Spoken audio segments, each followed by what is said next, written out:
Hey, what's up, Geekscapists? Welcome. Oh, I didn't do that right. Let me reset. Ready to reset? Hey, what's up, Geekscapists? Welcome to a brand new Geekscape podcast, and you know I'm including that botched delivery in the podcast. So this is Geekscape.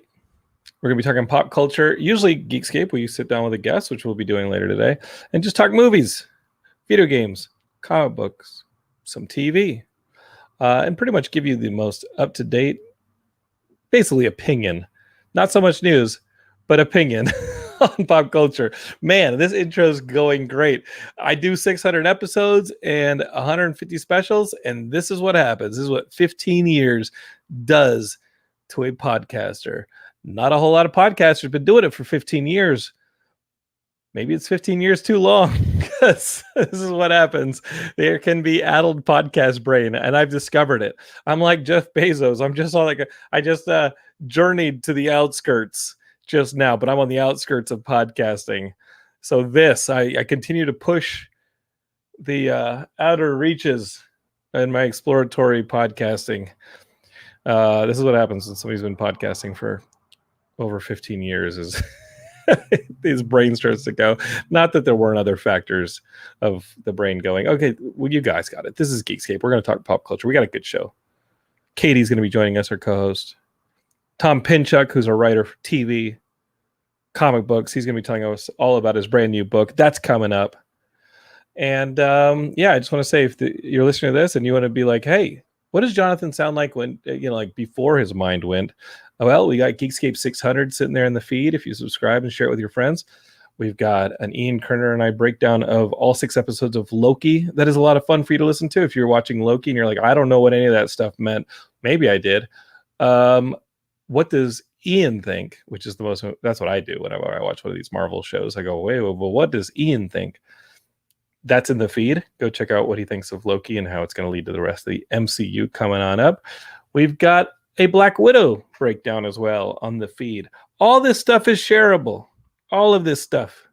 You listen to it on your Spotify, your Apple Podcasts, or maybe watching it here on the YouTube, the Twitch, or the Facebook, and you go, hey, I like this guy.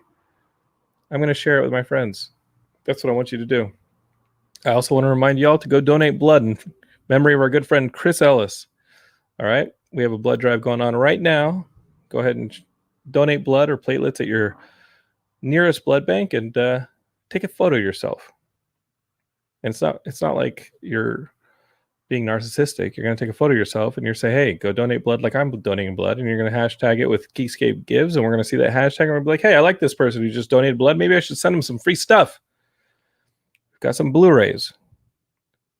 We've got some shirts. We got all sorts of stuff. I don't care. I'll go buy you something and mail it to you. Just go do some good stuff and go save a life. All right? That's the mission as we continue to journey into the outer reaches of podcasting, I guess. What does 15 years of podcasting do on a human brain? Whew. May not be pretty, but you're here for it, so strap yourselves in. Okay. Speaking of geek brains that have derailed, her brain's pretty well put together. But we're about to hit the subject of geek brains going off the rails. Here's Katie, my co-host. Katie, how are you? I'm doing well, man. I'm doing way better than your video feed right now. It looks like IncelBot is like shitting all over you. Yeah, okay, listen. Video feed, luckily, only video. We have got to talk about IncelBot, all right? And Chris Robinson says, is it just me or does this look filmed on a potato? It might. It might. It might look crazy. And I thought mine was bad because I got the fish lips. No. Yours is Matt Kelly says, hey, I wonder if there's any interesting videos posted on the Geekscape YouTube page this Sunday. Better subscribe. Yeah, listen, go subscribe to Geekscape TV. Matt, we're not here for plugs, all right? We're only going to be plugging one thing. That's Tom Pinchuk's book. Heck yeah. All right? And then Shana Horton says, hey, I just happened upon this. So good to see your face and hear your voice. Well, it sounds like my voice and my face are broadcasting from a potato at the moment. Which is an accomplishment. It's a feat. That's great. Let me try one thing. I'll be right back, Katie. Hold on, podcast viewers. Okay. I'm just going to stay here. You do your thing. He's probably going to go figure out what his Wi-Fi is doing at the moment. Or he's going to go and he's going to yell at Heidi for doing things. I bet you anything. I don't think that made a difference. I really honestly don't. Oh. But did you actually, in fact, punch Heidi when you ran out? I did that not. was my guess. No violence here. No violence here. I just went and this doesn't make sense. I don't even want to say it, Katie. But is it Wi-Fi speeds? Is it the like routers in the other room? And I closed the door, and then I went. And, it doesn't matter. I went, interrupt. Yeah, I the invisible cable. I think I still think of like the internet as like microwaves going through the air. I was like, oh no, those microwaves can't get through a door. I don't know this stuff. I should really with an Ethernet cord one of these I days. need an Ethernet cord. Let's just really be clear. I need an you Ethernet cord, and I need it to like run across everything. They're pretty cheap on the Amazon. Just FYI. Big Yank says, "Is the door made out of lead?" So that's the Wi-Fi. You know what? I got Superman in the other room, and I know what I'm seeing, what I'm up to. So I was like, let me just put this lead. X-ray vision is messing up your Wi-Fi. You're fine. You pop in and out. All right. And Matt Kelly says, serious question. Did you do any video editing and not restart the computer? No, I restarted the computer. That's you need a to good point. Listen, sometimes Matt. Premiere listen. None of that. The cops are after Superman. I'm like checking a few things. Oh, here come the cops. They're here to help my Wi-Fi speeds. Chris Fafalio says, hey, dude, where can I order a Geekscape shirt? I'm like, dude, you're a podcaster on the network. You don't order the Geekscape shirts. You send me your address. Post it right here. Post your address right here in the chat. You're gonna run at your house, and he's gonna say your money's no good here. Yeah, you go ahead and send me your address, and I will send you a Geekscape shirt. Shanna Horton's back. She says, "Did you unplug it and plug it back in?" I love that everybody's tech supporting you right now. And then Chris Robinson says, "Looks fine if you sit still." There you go. So I'm just gonna podcast like this. Yep, very little buffering going on here. Oh no, Chris actually went and put his address in the chat. Don't be doing that. There are psychos. Listen, Chris, there are psychos on the internet. All right. Big Geeks wants to know, where can I get a Katie Saved Geekscape t-shirt? Well, jury's still out on that one. Jury's still out. Can we talk about women saving the day and how problematic that has been for the internet recently? Great segue. Katie, do you know about this problem that's going on with the nerds? And I say that affectionately sometimes. It's funny because when you say, have you heard about the nerds being upset about women saving the day, it covers a lot of different ground, but I do know specifically what you're talking about. Yeah, this weekend I had a great time. How did I have a great time, you ask? Jonathan, how did you have a great time? I had a great time because I watched this new Master of the Universe series on Netflix. Our friend Tiffany Smith is in it. Kevin Smith wrote on it. It's got like Sarah Michelle Gellar and Lena Headey and like all these real. It is. Have you seen it? Pieces of it, but I haven't been able to because I've been very busy lately. But I haven't been able to sit through the whole thing. But it's really good. Katie, I'm gonna tell you. I know it's really damn good. Yeah, I know. It's great. And it's only 5 episodes. You'll tear through them. We watched it over the course of like 1 or 2 days. It's really good. Yeah. And it's exciting. I love the animation. I love what they've done with it. But Katie, like the thing that fanboys are mad about because the thing that fanboys are mad about. Oh yeah, that was spoiled for me, but I'm fine with it. That was not spoiled for me. And when it happened, when that whole thing unraveled in episode 1, I was like, "Wow, this is awesome." Yeah. Let's see what they do here, because now that's the thing. Anything is possible. Kevin Smith has said is like, just wait, guys, be patient. And I think that's another thing, especially about our current watching culture, is that people just want like, hey, this thing happened. I'm not happy. It's like, just keep watching. Like, they will release more episodes. More will come out of the story. Just keep watching. No, how dare you? This is my Linus safety blanket. No. Have you watched the old Master of the Universe show? Like, have you watched the old He-Man cartoons? I watched part of They're fucking awful. Yeah, they're like, no offense. The He-Man cartoon was awful. And I loved it as a kid, but I was 7. And like, Is it charming? Absolutely. You watch them and it is charming. But listen, you can make kids content and make it really good, and they have. And I think that this Masters of the Universe is like really great kids content. I think Voltron Legendary Defender was fantastic. Another Netflix animated series. I think I think you can make like great content for kids and not talk down to them. That is just not what they did in the 80s. They were selling toys. They were very clearly selling toys. And the He-Man shows they just weren't that good. They were charming. They were exciting because they sold toys. G.I. Joe. I watched a G.I. Joe recently where Cobra Commander had three Joes like tied to what looked like an enormous fidget spinner, and it was spinning, and that was his torture. It was like spinning a bunch of Joes on a fidget spinner. That's classic writing right there. Yeah, it's rough. So watching this like new when you sit somebody in like an office chair and you're like, go faster, make it spin. I love what they did with this Masters of the Universe. In having seen all 5 episodes, you're absolutely right. Let's wait and see what they do with it. Let's wait and see. And let's just wait and see. Listen. Kevin Smith has said, wait and see. Just wait and see. Okay, listen, just wait and see. And you know what? If it's not for you, spoiler warning, huge spoiler warning. There's going to be more He-Man stuff in 10 years, 5 years. Remember when they killed Optimus Prime and everybody's like, oh my God, I can't believe they killed Optimus Prime, and Unicron almost ate them. And it's guess what? Optimus Prime came back.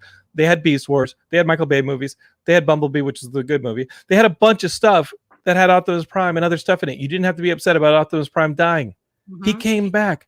It's a gutsy move. He came back. But that's the thing, is that if you want to reboot something, you don't want just the same thing. At least I don't want just the same thing retold over and over.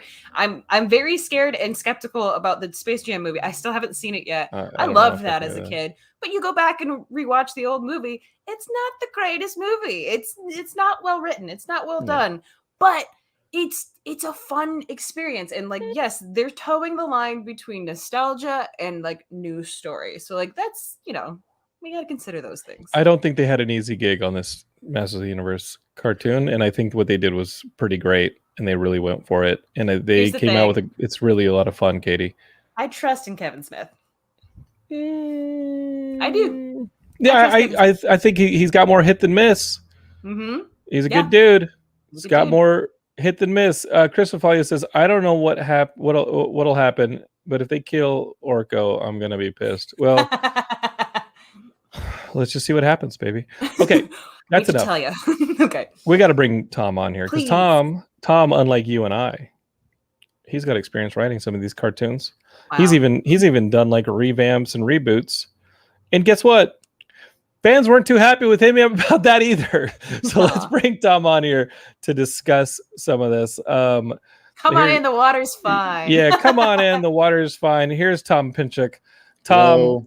I think you have some experience here with fanboys getting angry for premature reasons. Well, even it was specifically a Mattel superhero property too. What happened?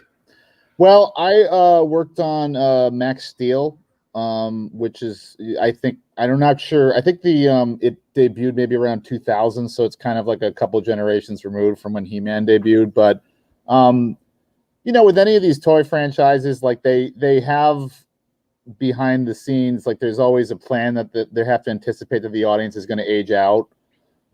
It's usually about 3 to 5 years. If it's a really successful show that goes on for longer than that, you usually have a rebranding in some way or another, Transformers, every however many iterations there are of that. I also worked on Ben 10, there's Ben 10 Omniverse, Ben 10 Ultimate Alien. Katie, you love Ben 10, but you may not have liked the Ben 10 that Tom wrote. Katie? No, I did. But that's the thing, though, is that I love it when cartoons evolve into one, evolve the characters, and two, evolve the story to match a generation. It makes sense to do that. That's, you're not going to try and keep my old ass every single episode, but I'm okay with that. I would rather just the story be good. Yeah, I mean, the backlash about it was that I worked on the reboot that, they had been aging Ben up to be around 17 and all of his friends. And, the lore got very complex. And then they kind of Cartoon Network took stock and sort of said like, this is a show about a 17-year-old.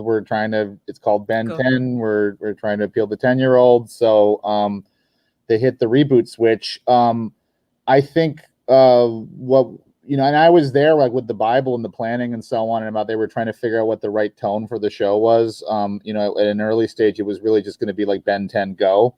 And they decided like during development that they wanted to make it more action, have a bigger action quotient. I think what they did that was smart with the reboot though was they didn't retell any stories. It wasn't like, okay, we're seeing Ben get the Omnitrix again. Whenever he met a villain, it wasn't the first time he met them. It was kind of with the reference. They've grown up. Well, no, I mean, it wasn't. Or they've progressed. They've been in the universe. No, I mean, not even that. It really was just like as simple as, he'd run into Dr. Animo and say, like, "Oh, you again." Yeah, and it was just simple as that. That's the acknowledgement of like, you're in the universe. I know of you. Like, we don't have to go into the whole background or rehash out old strife. Yeah, I mean, I think like I can kind of bounce all over the place with a lot of the stuff because I worked on the show for like 3 years. But I think what they were reaching for was they thought that the success of the series was really about elegance and simplicity. Because really, if you look at Ben 10, he's a superhero show, and it's a bit like Dial H for Hero. It's I would say like kind of a fixed version of that. But in a lot of ways, it's almost like Scooby-Doo. Just instead of like a talking dog, you have the kid with the wristwatch that turns them into the different aliens. Because we had certain conceits in the show that were like outlined in the Bible about how they're always on summer vacation. It's a summer vacation that never ends, and they're always in the van driving to a new tourist spot. There was a very conscious decision that no one would ever bat an eye about seeing Ben turn into an alien, or there really wasn't any discussion about him having a secret identity. That's cool. Yeah, I've seen Katie turn into some things. Oh yeah, several things. Well, mostly monsters. It was interesting being on the other end of it because I would run into a lot of people who had grown up. I didn't grow up on Ben 10. I've grown up on other. I just worked on it, guys. Yeah, well, it's interesting with kids' entertainment that I've found like over the years is that you start to realize how the line between a show being iconic and something that's really formative and something you think is real silly baby stuff can be a matter of like 6 months. Like I really loved Power Rangers when it debuted, and I knew some people who really weren't that much older than me, and they thought it was the silliest stuff ever. I also, I liked maybe the first 2 seasons of it, but then by the time they got to the third one, I kind of moved on. And then I had classmates who were really into Pokemon, and at the time I thought that was really, that was what I noticed was there was a lot of the classmates who had younger siblings. It made a big difference because it was something that they could enjoy together. So it's like I think when say like Detective Pokemon or Detective Pikachu comes out, I'll say like that looks like a fun idea, but I think there's a lot of the segment of the audience that it feels kind of validating in a lot of ways that you're seeing this more serious treatment of, even if it's like what was it, PG-13 movie? Sure, yeah. Like just like that much more so. So I think like with, in the case of Masters of the Universe, a lot of these franchises, they have an interesting kind of, I wouldn't say dilemma is really maybe the right word, but it's a situation that evolves where they have adult fans, who stick around, and they want to buy the more expensive figurines. They have more disposable income to spend, and they'll get the really premium stuff. So they don't want to, a lot of these, they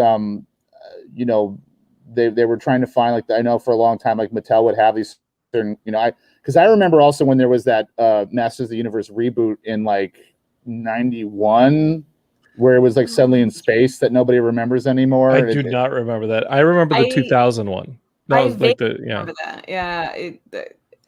But I was never a He-Man fan to begin with, so like it still wasn't my thing. Like, why weren't you a He-Man fan? But it missed my generation. Like I was into the Snorks at that time, I think. And Snorks. I want to do a Smurfs.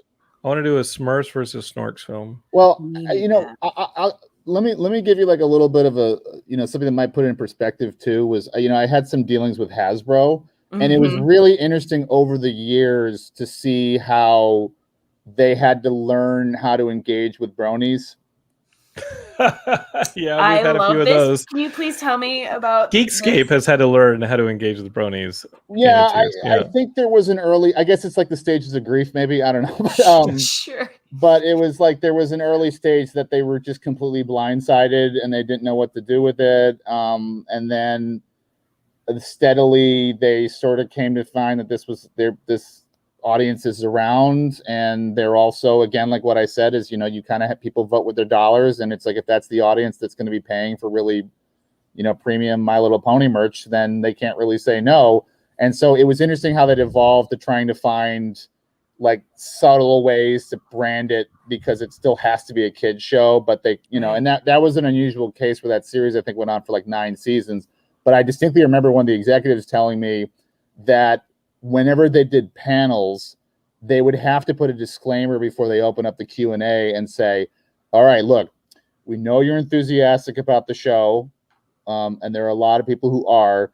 This is a kid show first and foremost, so we're going to let the kids ask questions first, and then we'll get to you. And what he even like shared was that more often than not, like the kids had more sophisticated questions about theme and sure. I don't know, like subtext or whatever, where things were going, like surprisingly, precocious kids. And then the adult fans would come up and just sort of ask like a basic question of like, is Applejack going to get a girlfriend? And that was something that they didn't know what to do with. I need this right now, please. While I'm on a roll here, I do want to share that I think one of my favorite memories of any comic convention I'd ever been to was being at a Hasbro panel at New York Comic Con, because New York geeks are very different than geeks in any other state. I think it's I like to observe the difference between crazy people in New York versus crazy people in LA. I love that this is a comparison. Yeah, I want to hear what the comparisons are. Like, how are New York geeks different? Well, let me say crazy people first. Because I think when you run into someone who's crazy in LA, you sort of see it coming from a mile away, and it's like, it's magical thinking. It's schizophrenia. Yeah, or what have you, right? But like New York is a much harsher city. Like you can kind of get by, I think, in LA a little easier than in New York, where like if you're unemployed, like you have to find a job or you're gonna have to leave within a day. Yeah, or freeze in the winter. So what I noticed from being there, and this is from someone who grew up in upstate, is that I think people tend to have to compartmentalize the crazy a bit more. So like I remember being in the line for the convention, and there was a guy who looked very serious, master electrician, and he wanted to show me like his marker drawings that, but it's like, it was very much like in a little pocket that he put out. But anyway, so what I love about it is that it still has that kind of surly New York attitude of like, I know what's what, don't pull a fast one on me. Gotcha. That sort of thing. So, they have the Transformers panel, and there's one guy who's maybe like in the 5th row who I wouldn't say was heckling them, but he wanted it to be understood that he was, an insider. So, they would have like a slide would come up and he'd say like, oh, isn't that a Generation 1 Predacon figure? That sort of thing, right? Like it's not the like, actually types. Gotcha. Yeah, he wanted to be on the panel. Yeah, exactly. But like not rude. Like there's always this sort of stuff by degrees, because I've been to hostile panels, It wasn't outright hostile. Okay, so what happened? Yeah, so the panels just sort of like, they were kind of being good natured about it, and he keeps it up for about 15 minutes and they start ignoring him. And then about 20 minutes in, this guy like in the 15th row, I'd say, probably stands up in righteous indignation, marches over to him and says, "Excuse me, sir. These men have come a long way to teach us something today, and I would ask you to show some respect and to learn how to be quiet." I love this. I don't know who I like more though. Yeah. I love the man in the 15th row. 15th Yeah. row all the way. But what was great about that was there's a lot to unpack. But what I loved was that he got his way because he got the guy to shut up, but then he just left. Like he stormed out of the panel. He was done. Yeah, he was done. He was like, I need to be a sacrifice here. I Yeah. can't stick around. Yeah. Then there was the awkward pause from the moderator, and he's trying to think of what to say. He says, "Moving on." That is a tough job as a moderator. Yeah, but my favorite aspect of it was just the phrasing of the term. It's like, it's not like Hasbro's come here for publicity, promotional, like teach us some things. Yeah, it was like these men have come a long way to teach us something. Like it's the Transformers rabbinical study. Yeah, exactly. I was like, these are the wise men. Yeah, you know, they followed them the star, you know, to come here to teach. The Book of Optimus. We are going to bestow upon you the information. Now, bye. It doesn't work unlike a church, and you would think that the uproar from this past weekend. We got to stay on topic. I think the uproar this past weekend, like He-Man is a religion, I guess, to a lot of people because they were pissed, and I don't know if I heard that much outcry from Snake Eyes. I'm not sure people went to see Snake Eyes. I did not, but I'd like to, just because why not? It's a ninja movie, and I'm down for ninja movies. But Mark we'll just see. got his skin on Fortnite, so that's exciting. Oh, cool. I mean, I haven't watched like Masters of the Universe. Like I've kind of been in a cave working for like the past, like I've been like a shut-in for a few weeks at this point, like kind of popping up every so often. But you know, I think what I would say without knowing too much about it is that there was an interesting interview I read about the making of Watchmen, where everybody knows like that was supposed to be like DC had acquired these characters from a different company. Characters. Yeah, Charlton, the old Charlton characters. That's right. Yeah, and you know, Alan Moore wanted to do this really deconstructionist take and explore them in more mature lenses. And I think it was like Dick Giordano was an editor there, and he looks at the pitch and says, "This is going to ruin these characters we just bought commercially, because you're making them into really reprehensible people, and it may be a great story, but we still have, you know, these are characters for children." Sure. So that was the decision to use analogs. And you know, I think like in comics, it's like there is an interesting, you know, I would say like having been involved in like reboots and, you know, been a fan and, you know, like seen it from all ends, it's like, you know, if you have a daring story, like there's almost like when we were on Ben 10, it was sometimes if we had, I could say it was like different like meters that you'd turn where it's like, okay, it's a comedy show, but if we add a few more like punches or pratfalls per episode, now it's action comedy, and maybe it's only exactly 3. So, you know, if you have a series where you're like, okay, we want to appeal to adult fans, we want it to have some shocking moments and some intrigue, you know, we want to turn things upside down.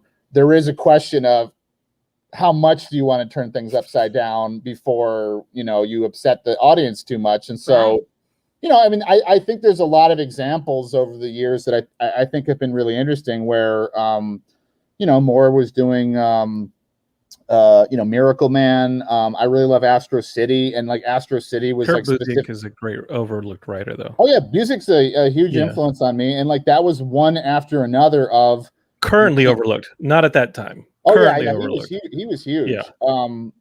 Yeah, I always love like the if I do a sidebar about like the kind of corporate rebranding that Avengers was not a successful title until Ultimates. I'm like, no, that was the number one book. Yeah. Avengers Forever came. I saw that Kang cover from Avengers Forever recently. Yeah. And everybody's Kang crazy because of Loki. Because of reasons. Yeah. And I was just like, damn, Avengers Forever was such a damn good book. And I mean, obviously anything that George Perez drew that Kurt Busiek did, like, it's just incredible. Those are power team. He only inked that though. That was Carlos Pacheco. Who's also a phenomenal, like, okay, buy everything he draws too. You know, actually, I dug that book up, and it actually reminded me again, like, of certain sliding scales where it was like, you could, and this was the interesting part. I remember going through that. I'm like, this is for like the really hardcore fan, because that was back when they were still doing footnotes in Marvel Comics, and that one I think even had endnotes. because it was so steeped in continuity. And I was thinking to myself, like, man, they're never going to be able to do this on screen. And then I saw Endgame, and it had like they had those massive title cards, and I'm like, and it's like, it would say like Asgard, whatever year it was, and I'm like, that's the footnote. That's the footnote. Yeah, and they're still doing that. They're doing that in Loki, and you're like, wait, where's this take place? And now imagine that now that we're dealing with a blown open multiverse, we're really going to be asking ourselves, okay, not just what year or location this is, what is this 616 or is this another multiverse? Like, what is happening here? It's going to get a little off the rails. I don't think it's a great idea for them to do that. You need to stop. I think it's let's great. see how the audience responds. It makes me want to like do more research, just because like there's definitely things I miss where I'm just like, okay, it's in 2018. Why do I care? I'm like, oh right, because 2018's after the blip and like all of that. Like the pieces, at least of the timeline that we are currently aware of. I find that very helpful personally. Well, I just always think about how Crisis of Infinite Earths was specifically created because they took stock of their comics and said, this is impossible to keep track of for anybody who's coming in, of like, wait, so there's two Supermen and there's one who's old, and wait, there's a Green Lantern who's there's 5 Green Lanterns of Earth or so, but the truth is Marvel has done that as well. They did it with Secret War, and they did it with collapsing their Ultimate Universe. And you know what? Then Reed Richards goes and starts growing universes back again. So there's always going to be the contraction and then the expansion and the contraction again. And I'm hoping that Dr. Doom puts Kang in his place, because there can only be one ruler. And that is Doom. That's my guess, is that Kang's going to be a problem for a while. And then Doom's going to show up and be like, yeah, no, if there's one conqueror, it is the me. It is the me. Doom. It's Doom. We can stay on these topics all we can talk on these nonstop. We're here to promote Tom's book. Right. Yes, good segue. Yeah. Tom's got this brand new book, Remember Andy Xenon, or do you want to Xenon? Xenon. He's got this new book, Remember Andy Xenon, and we were talking just now about fans and outgrowing their childhoods, and obviously there's books like the X-Men where at 13 or puberty you develop your mutant powers, or Peter Parker, becoming a superhero as a kid. It is such a kid's fantasy, but it is also the metaphor of becoming an adult, and it's really effective. Just to pitch Tom's book real quick, it is the reverse. What if you are a kid superhero, but at 18 you lose your powers? So that is the basis for Remember Andy Xenon. I'm just going to keep butchering that one, Tom. So you might. That's why I got Katie here. So here's the book, Remember Andy Xenon, and you had me hooked right. You had me hooked right there, brother. So. And first off, I love who's this Ninja Turtle artist that you got to do a little bit of help on this thing? Because I saw that in the press release. He's like one of my favorite artists that's working. That doesn't actually narrow it down. Okay. Basically, what I want the Geekscapists to know is Tom got some really great professional artists on this one. And we're going to show some pages here pretty soon. But if y'all want to see it and you're listening on the podcast, the best thing to do is go and actually order the book. The book can be seen over at zoop.gg/c/Remember Andy Xenon. I mean, honestly, that is not a very podcast friendly URL, but the truth is, Tom, you have a website, right? Don't you? It's just my name, Tom Pinchuk. And Tom Pinchuk will link you to the Kickstarter, correct? I need to work on that. I have a newsletter too. It's just called the Chuck Chronicles. What is the best way if they don't remember this URL to actually get them? Are you on the Instagram? I'm on Twitter. I'm on Twitter too. It's just at Tom Pinchuk. Let's get pick your poison. We'll post about it as well. We'll tweet about it. And I'm just trying to get people to pre-order this book, which is pretty much done. You just got to pre-order it and help raise some funds. Yeah, it's all done. I mean, we were I had Zoop is pretty much more of like a pre-order platform. I think it's really more it's going to be coming out. We're just sort of using this as more of a direct market, meaning that we're just going directly to readers. And Sure. it was something that I just had found from being in development for a long time, and playing the whole Hollywood game. I had a show actually in development at Cartoon Network that I had sold, but then it was a casualty of the Warner Brothers merger. Oof. Oh, me too. Hey, Yeah. fun. Yeah. I'm so sorry about that. That sucks. I had nothing. Well, I Nothing mean, was a tragedy other than my continued existence. Continue. well, I went into it. No, I mean, I went into it with eyes wide open. I mean, I knew the whole time, like, Yeah. that's what development was. It was, Yeah.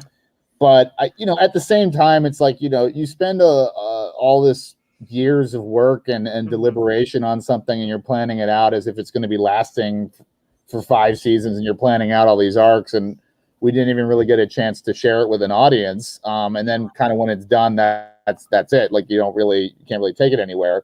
So I had really missed comics. It'd been a while, and I just was really missing the immediacy, especially. You get a cool idea and you get the comic together, and it doesn't have to go through lots and lots of approvals. Right. And so many network heads that end up changing the project and the original idea of it so much. Most of them are straight up dum-dums. Oh, yes. Well, I actually did have a good experience with mine, like the executive I was working with, but I think it was more like, it's just the process. I knew, I think the aspect of it for me that was the trickiest was you kind of had to go through this mental exercise of getting back into the mindset you were in when you were first got that bolt of inspiration or really excited about it. Now it's like 2.5 years later, and but I digress. You're looking down the barrel of a deadline of something that you're not necessarily wanting to do. For those of you who aren't very familiar with at least the industry process, it can be taxing just to get into it. But when you're in it, and I know, London, you know this too. Trust nobody. Trust nobody. No, but it can sometimes be hard getting mired in the nose or the back steps or anything like that, and finding that original spark that brought you to this business in the first place can be hard. But good on you for creating this comic, because you're giving it life again, which is a beautiful thing. Oh, it's not the same idea. It's, right. Right. It's, but you're giving birth to your creative movement towards all of this. That's really the thing, is that I tell a lot of people, especially actors, I'm just just keep going. Just keep going. I just want to thank Tom for coming to teach us all this way. I just want to thank Tom for coming all this way to teach us about his comic. Real the profundities of the universe here. I mean, I think just the whole operative word the whole time was simplicity, and just, I really I thought, there was a lot of soul searching and reminding myself of what had inspired me as a comics reader. And it was books like, say, The Death of Captain Marvel and Whatever Happened to the Man of Tomorrow, Astro City. You're aiming at the greats right there. You're I mean, I think you have to, though. You do. Yeah.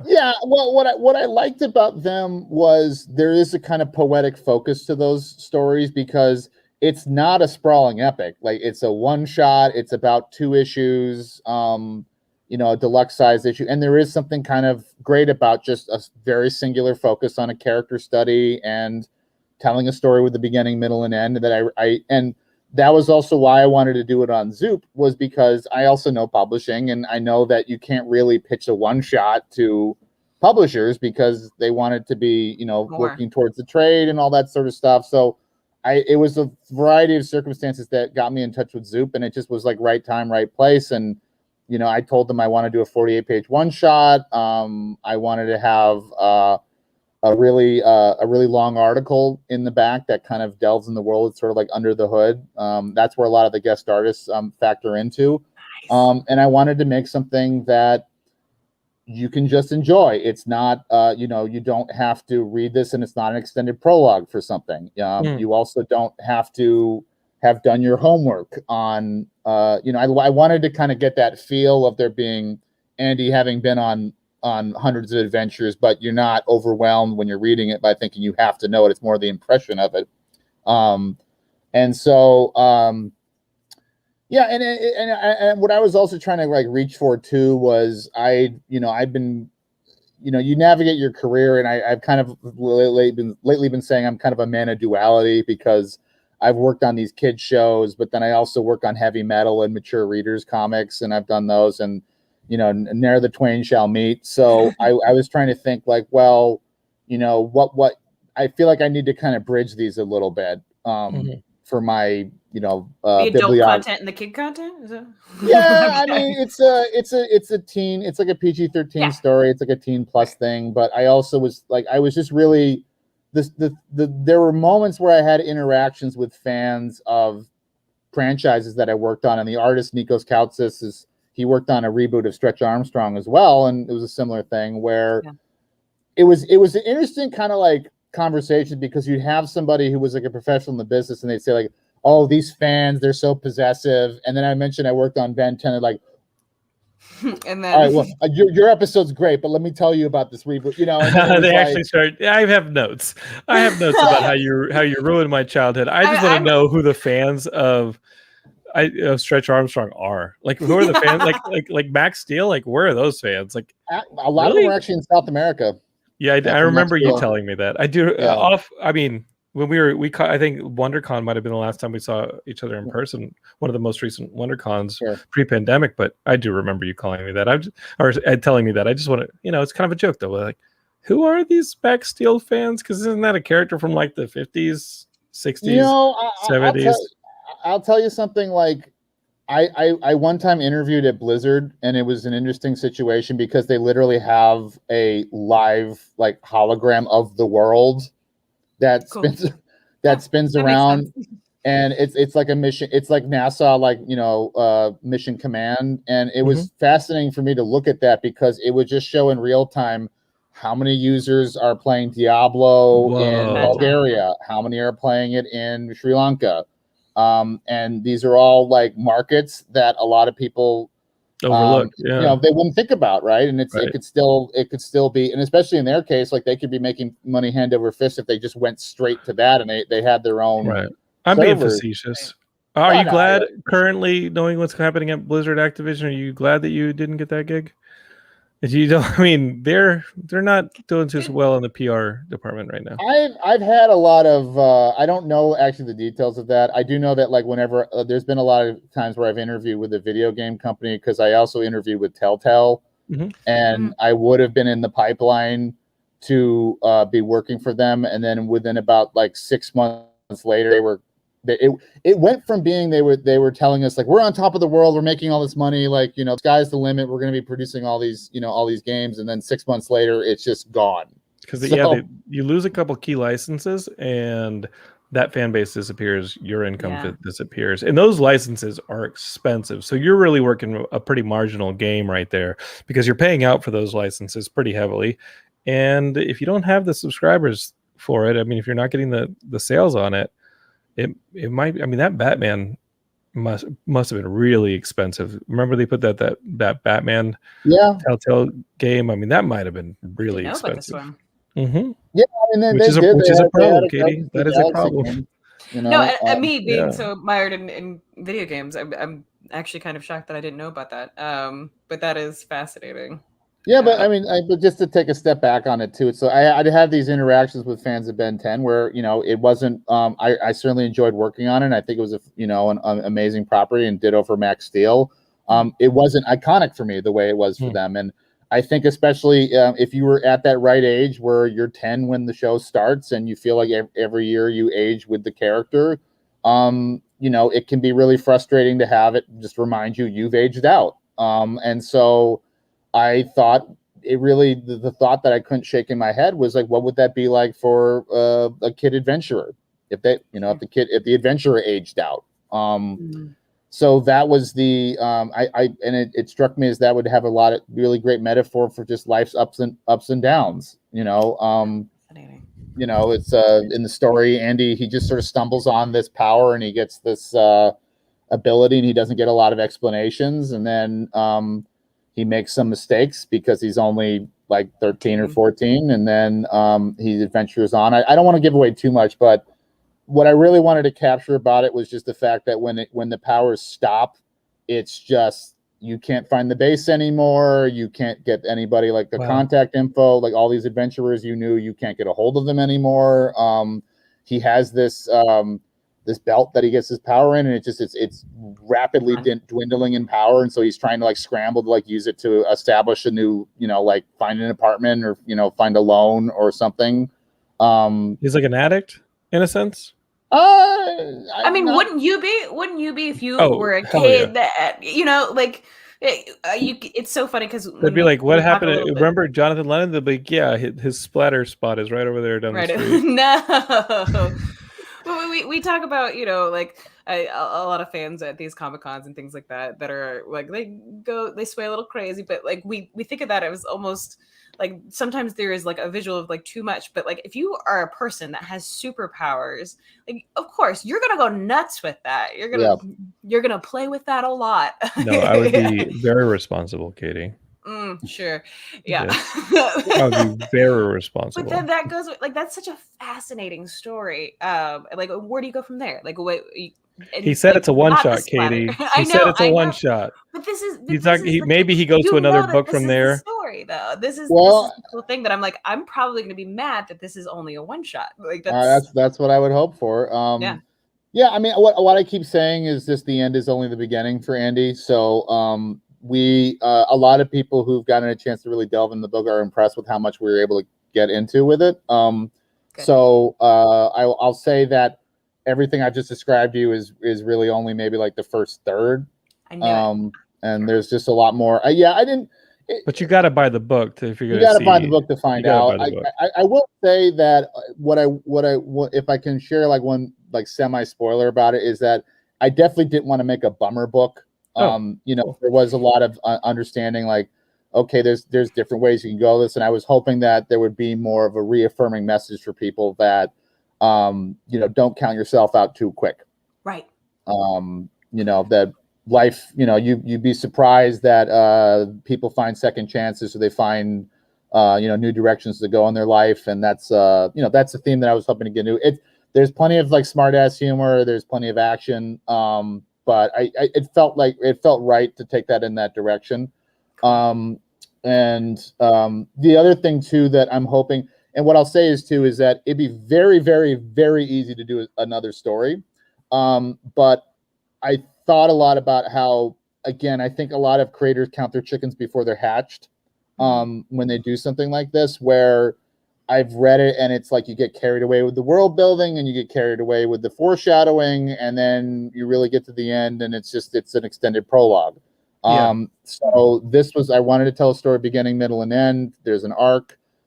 There's also a feature at the end that I'm especially excited about, which is it's a faux magazine article in the world that's it's sort of like a Vanity Fair piece. It's called We Remember Andy Xenon, and it's a journalist who's investigating, thinking that he's vanished or died.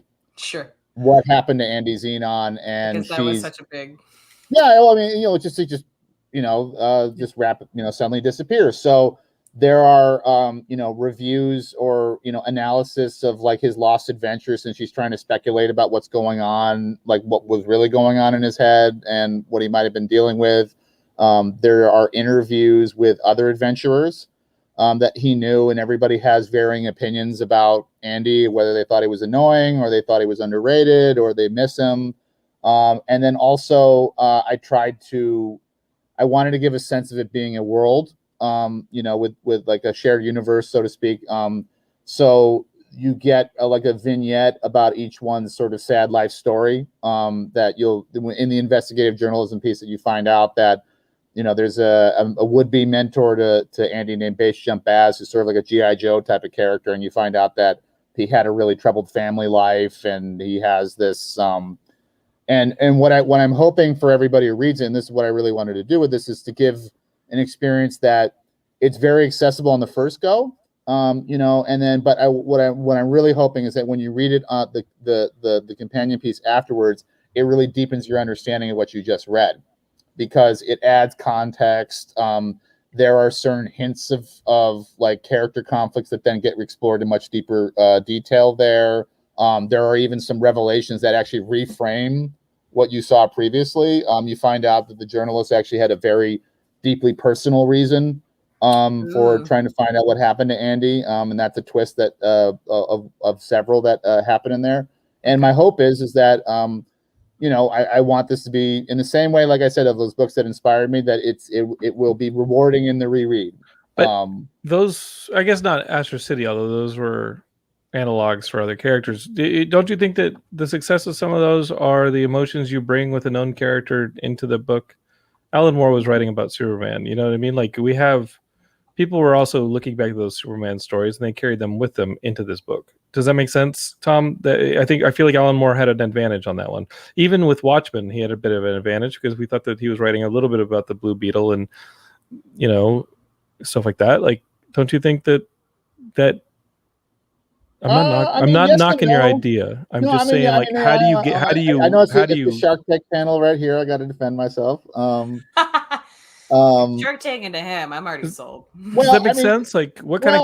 Yeah, but I guess what I would qualify with just like two quick thoughts is that with whatever happened in the Man of Tomorrow, that was intended to be the last like Silver Age Superman story. Yes. So there are a lot of characters in that and a lot of concepts that DC was very pointedly wanting to retire that year. With Crisis of Infinite Earth. So it's like, you have all these different colors of kryptonite. You have some of these villains who are really silly. And I think it's sort of endured in a way where when I even read it, it was a reprint. I wasn't actually really deeply familiar with a lot of those Silver Age characters. And I kind of like that feel of I'm dropping into a world and I have some kind of familiarity with it. But there's also certain things where, okay, I don't actually know who the Tinkerer is. I don't really know what gold kryptonite does, but it did it in a very elegant way. The other thing that I would contend about this is that I think when I was running that anime magazine for a few years, there was a show that I really loved. It was called Madoka Magica. And Madoka Magica is a deconstruction of Sailor Moon. It's like Miracle Man for Sailor Moon. I was not a devotee of that show. I think I understood it pretty well, and I could see what they were doing in deconstruction. But I always remember a conversation I had with an artist at Artist Alley, where I was kind of crowing about the show and saying how awesome it was, and he sort of squinted his eyes. He's like, "What are you talking about?" Like, yeah, I'm kidding. Like what? Like no, but he was like, who wants to see like a adult, like sad, intense version of Sailor Moon? And I said, look, man, we're like 30 years past Dark Knight Returns. Like, like this is an entire cottage industry that sort of proved this concept. You're gonna end up getting sad versions of stuff, and sometimes it works and sometimes it doesn't. I don't think that the JLA. I don't think the JLA needed to be deconstructed in Zack Snyder's universe. You know what I mean? Like I think he tried to paint him with the same brush from Watchmen, and I don't think that works because there's no moral compass to the JLA. And I think that if you don't have a well constructed Superman as a barometer for the heroes that you're going to offset them with, I think that you're at a little bit of a disadvantage deconstructing anything. There needs to be a measuring stick. That goes back to what we were saying before, is that sometimes, maybe you have a take on the brand that you need to come up with your own characters that are similar, and you can kind of have more license to go in your own direction with. Astro City. Well, Astro City, I mean, there are a lot more examples than you'd even realize. I'm enjoying Black Hammer, the stuff that Jeff Lemire is doing through Dark Horse, where it's a little bit of a JLA team. They get stuck in an alternate dimension together, fighting, like an anti-monitor type situation. I think that in Black Hammer is something that we're going to see a lot of, I believe. Like Jeff Lemire had, I think, success with Sweet Tooth. I'd love to see a second season get announced, but he has Black Hammer and that Black Hammer universe set up at one of these studios. I don't recall the one that's set up, but I know it's been optioned. We're going to start seeing those, and people are going to watch them and be like, "Oh, that's kind of like the Justice League." Right. But it's these different types. The boys. I mean, that's the boy, and I think that's why Marvel's multiverse is something that we have now the capacity to have on a wide audience. That's why I think the multiverse thing will work. Will they contract it eventually? Yes, absolutely. They're going to contract it. It's going to be great, but we'll see what happens with What If. I think What If will be a lot of fun, and I don't think it'll get the viewership that Loki and Falcon Winter Soldier and WandaVision got on Disney Plus.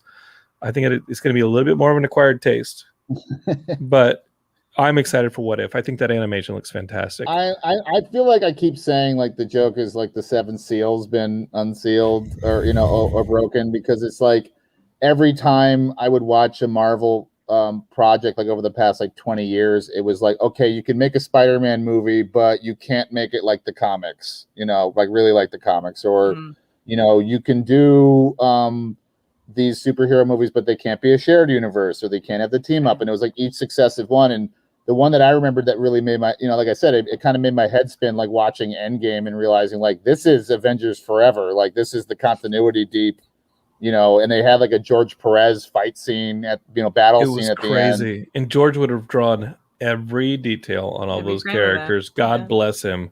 Yeah. He is the best comic book artist, in my opinion. Oh yeah. He is incredible. And he drew Busiek's Avengers run too. And he drew Busiek's Avengers run. I think that today there's a lot of really phenomenal. I mean, there's always phenomenal artists. There's fantastic technology that helps those artists achieve what they're achieving on the comics page. I think it's great. Mm-hmm. But old school comics, the Romita stuff, the Busiek stuff, Romita Jr., who I think can draw anything. I think Romita Jr. can draw anything. Busiek, I think, is the classic like benchmark for all that stuff. Amazing. There have been a lot of artists that I think were inspired by Perez and were like as detailed as him, but I didn't think that they had a really good understanding of like shape and composition. And that's something that you don't really appreciate until you like you see it done wrong. You see it done. Yeah, because I mean, you'd see like the Image folks, for instance, like they're all fantastic, but they influence a lot of people who then, like Greg Capullo, who then ended up catching up to them. And I think like if Greg Capullo picked up where Todd McFarlane had influenced him, I think Greg Capullo surpassed Todd McFarlane in a lot of ways.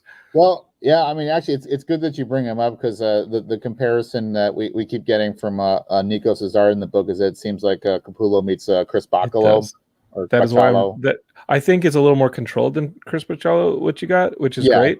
And sometimes I look at his frames and I'm like, okay, what's happening here? It's great. It's beautiful energy, but when he draws a character like Spider-Man, who's all spindly and weird, and he's fighting like the Lizard, I'm like, whoa, everything's contorted, and it's very, it's almost to a level of expression that I think is beautiful art, and I will buy anything that he draws anyway. But Greg Capullo just has a really great discipline to some of his compositions as well, where it's like, okay, he's still keeping this a little bit in reality. But when I'm looking at these Remember Andy Xenon pages, I'm thinking Capullo as well. I think it's a really apt comparison. In Geekscape, I know that I asked Tom, like, hey, what do you do if you don't have Superman or somebody like that to bring emotion into your book or nostalgia into your book? Tom went on a very beautiful answer and a very detailed answer, when all Tom really needed to do was, it's a good fucking story by the book.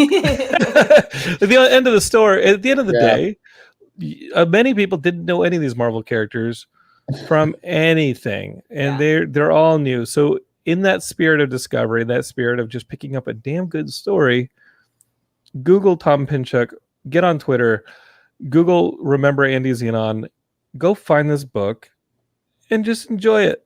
It doesn't matter if it's a one shot or if 2 years from now you're hearing Tom back on the show selling out hard and trying to fund the whole cartoon bundle with special edition tinfoil cover. I don't care. But like, just go support Tom now.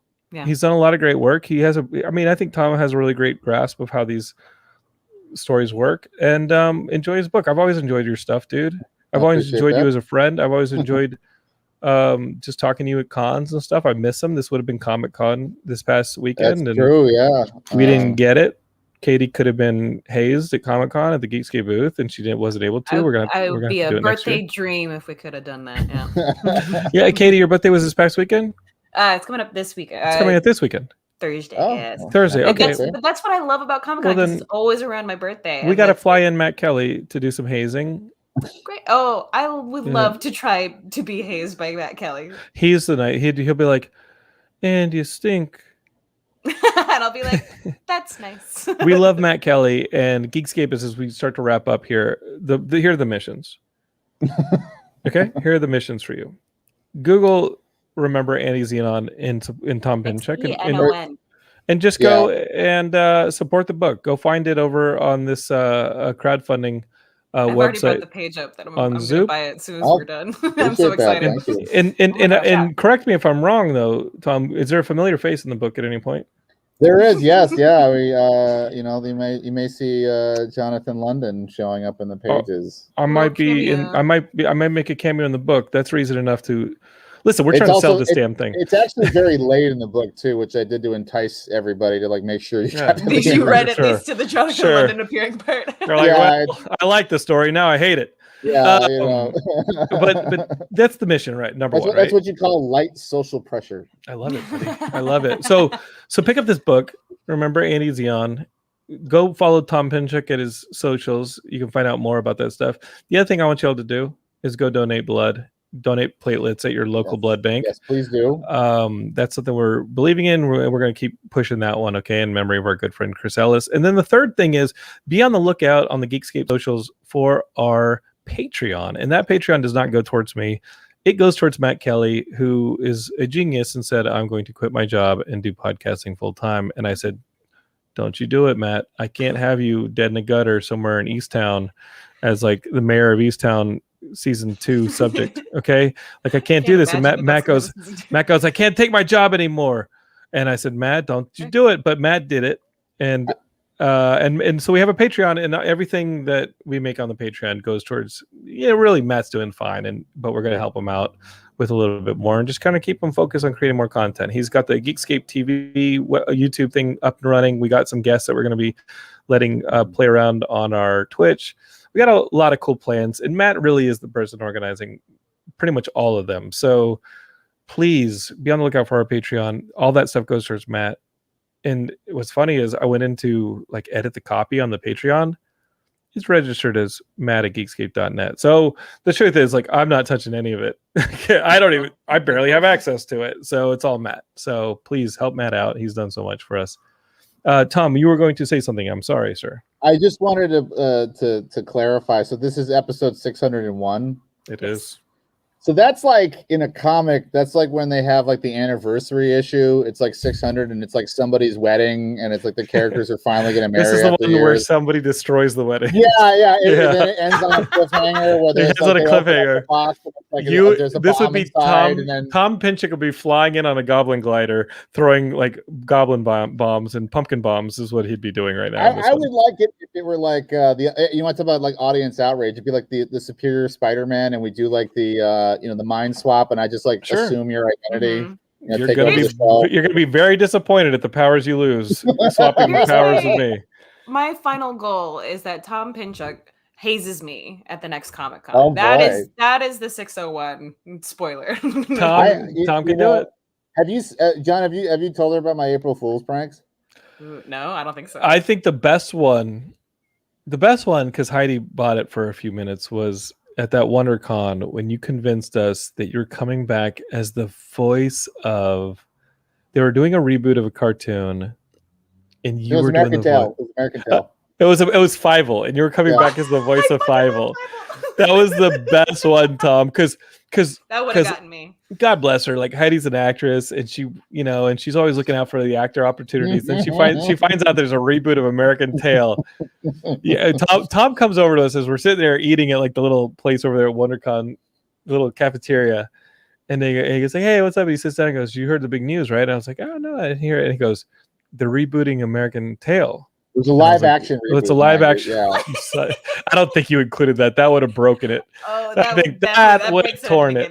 But it's there's a live action reboot or a CG version. CG live action. Oh no! I got people. I would say live action version. I'd say no CGI, no animation. No CGI. It's a freaking talking about. I said it's going to be me in mouse makeup.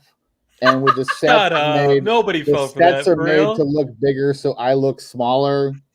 It's like the old Lion Witch in the Wardrobe, where they made their faces almost like Whovian style. Oh yeah, exactly. The original, not the reboot. Yeah, the creepy BBC looking one.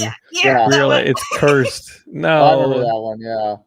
Yeah, I was. That was a good. Like that was actually talk about like good like coincidences because that was one WonderCon where it coincided with April Fool's Day. So what I love, what I love about April Fool's Day is it's like the Purge because you can just get away with anything that day and just always say it's an April Fool's.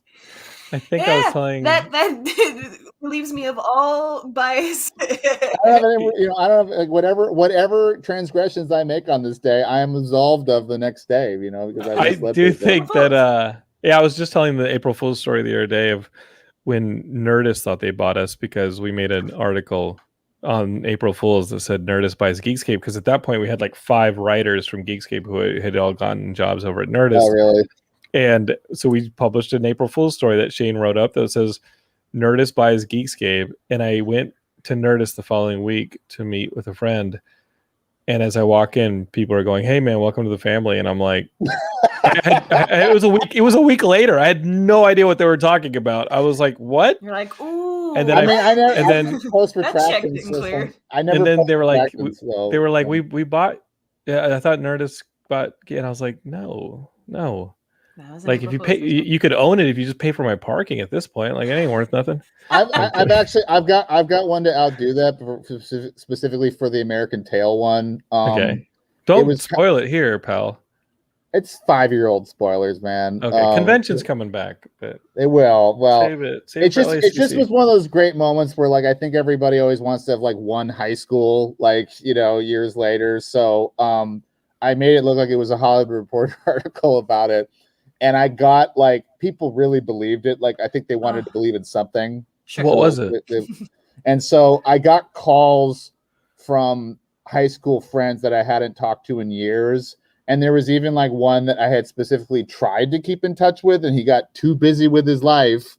And then it was like 3 years later that I get like a voicemail, and it's like it was almost kind of sobering in a way of like what Fairweather friends were going to come out. Like, what was the gag? The gag was the American Tail one? Yeah, the American Tail one. But like people were like, "Oh man, you're going to be famous. You're playing." You know what? Well, you know what a horrid movie you described? Yeah, exactly. I mean, it's like I don't know how many more ways to sort of like make it sound more and more implausible. Where I'm just like live action. We're doing one take each. Michael Bay's directing. Yeah, right. But like it was kind of great because the friend, like there wasn't in the voicemail like any sort of pretense of like, hey, let's keep in touch, or it's been a while, let's catch up. It was just like, hey, I got a question, call me. And I'm like, no, I don't want to call you. Yeah, and the only reason you're leaving this voice message is because you fell for an April Fool's gag. Well, what was great about it is that it went on. He called me once a day for 5 days, and I just always knew because it was like by the area code. I didn't answer it, and so eventually he was like posting like on the he put on the post, and I'm not posting any retractions. He puts on the end, can't find the link. Please post a link, and that was always the part that was funny for me was that I had the screen cap that had the URL. So just the thought of someone like meticulously looking at it and trying to like copy the URL, oh, no. and then and it just like keeps trying to make it work, and then you can't you feel it, if the link doesn't work, it says error not found. I don't know what's happening. It's under construction. What is this? Yeah, and so eventually he just like one of the other classmates just like posts like a GIF like "you fool." I mean, I'm sure that you were the prime example of seriousness in high school. If I know Tom Pinchuk, I'm sure that you didn't pull a gag on anybody. You were sure. No, it's insane. It's insane. People know not to take me seriously in my old age, just like they shouldn't have taken me that seriously in high school either. I just I couldn't have thought it more that's always the part that gets me is like I try to make it as preposterous as possible, but then it just people want to believe, If they believe that first lie, you got them, and then it just get more and more outrageous. Yeah. Now let me just clarify this: that everything I've said about Andy Xenon up until this point is absolutely accurate, and you should buy the book because you will get a complete story, and that's a guarantee. Yeah, the chicanery ends there. Geekscape. What I want y'all to do is I want y'all to go follow Tom on these socials. What are your socials, Tom? And then use the socials to link over to the book. Go pick it up over at Zoop, and I think you'll enjoy it. What are the best socials for you, Tom? It's just I've been posting them on Twitter about all the time. So what's your Twitter at? It's just my name. It's just at Tom Pinchuk. Perfect. And then there's all the links, like, you know, you find links to my newsletter, which I've been kind of leaning more towards these days because I like to, you know, go in depth. And there'll be links, you know, my website, also to Zoop. If you just look up like Zoop and Andy Xenon, I guarantee you'll find it because we're, you know, that's how Google works. But you know, if you don't, if you find, you know, if it's on Twitter, you know, if you find me on there, that's all I've been posting about. Perfect. This is links about the thing. You know, we got some good, you know, got pieces of art, got some good endorsements for the book. You know, we're selling pieces of art for the thing from the project itself. Buy that page with Jonathan's picture on it. Do that. I'll make that available. Actually, you know, I can you make burn it. Maybe you can put a voodoo curse on it, and then when you burn it, I'll be like, I wake up in the middle of the night, I'm on fire. I know one specific person who will want that. Well, you know one specific person. I know about 100 specific people. So I'm glad you've got your rogues gallery, John. You know, I got my rogues gallery. It's like Royal Rumble, but it's everybody against you. I think we just pre-sold all your copies. Okay, so follow Tom on Twitter for that one, at Tom Pinchuk. Katie is also on Twitter. She's at L Sassy Pants, as you see if you're watching this. And then Matt Kelly's got the final word here. He said, there was someone I knew whose voicemail was, hey, sorry I changed my number, but you can reach me at, and then would just provide the number you just called. It was kind of brilliant because who remembers anyone's phone numbers enough to even notice they were giving you the number you just called in your contacts. So you're stuck in a loop of it. That's a part of it. Geekscape we got some business coming up in the next couple of weeks. We got another Geekscape episode coming for you next week. Obviously, we have like 14 shows in the network. So if you search for Geekscape, you're going to find one of our shows on the podcatcher. I'm a big fan of Geekscape games. Derek had a really great Xbox Game Pass news that was out earlier this month that actually made me want to play Titanfall 2. Geekscape games got me to spend all last weekend playing Dragon Quest 11. Thanks, guys. Productivity out the window. And we also have Horror Movie Night. We got Matt Mania. We have Femme Regard. We have so many great shows for y'all to check out. This is probably the worst one. So what are you doing here? Just search for some Geekscape. Get out there and enjoy it. And then again, look on socials for that Patreon coming up to help support Matt because he's keeping this well-oiled machine rolling. It is a well-oiled machine. So, Katie, we're going to be back next week, and then I think we have Suicide Squad coming up. You know, Ian's going to be back for that. We're going to have a lot of fun stuff on this, so share it with your friends. Are you looking forward to that? I am. I've heard that it's hyper-violent, pure James Gunn, and from the trailers, I can tell the villain looks to be Starro, who's one of my favorite DC villains, so I'm super stoked for that. I was impressed that it was the first lineup trailer where I actually had to look up a third of the characters in it because they were that obscure. Yep. You break out the old who's who. I'm stoked. And obviously, Geekscape remember Sean Gunn's been on the show, and we're buds with David Demalchian. I totally mispronounced his name, but he's playing Polka Dot Man. And there's just a lot of fun stuff to look forward to in that movie. But we'll see. We'll see what's going on. I've been trying to see a lot of movies recently. I definitely am going to go see Snake Eyes because why not? And in closing, I really enjoyed this indie movie Pig with Nicolas Cage, where he loses a pig. I thought it was great.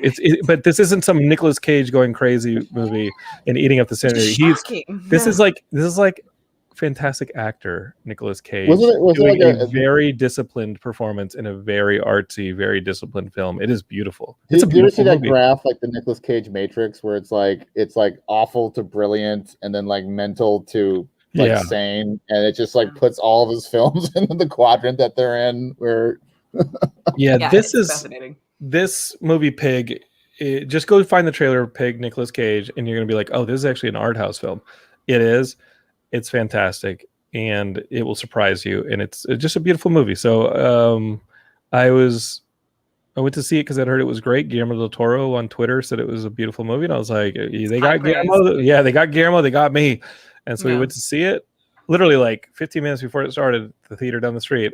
Heidi felt like going to see a movie. I felt like going to see a movie. I said, we can make this one. I've heard it's great. And Heidi didn't know anything about it. And she's watching it. She's like, this movie's fantastic. And it is. Nicolas Cage still has it when he wants it. Like he can still turn it on, man. He can still turn it on. Geekscape.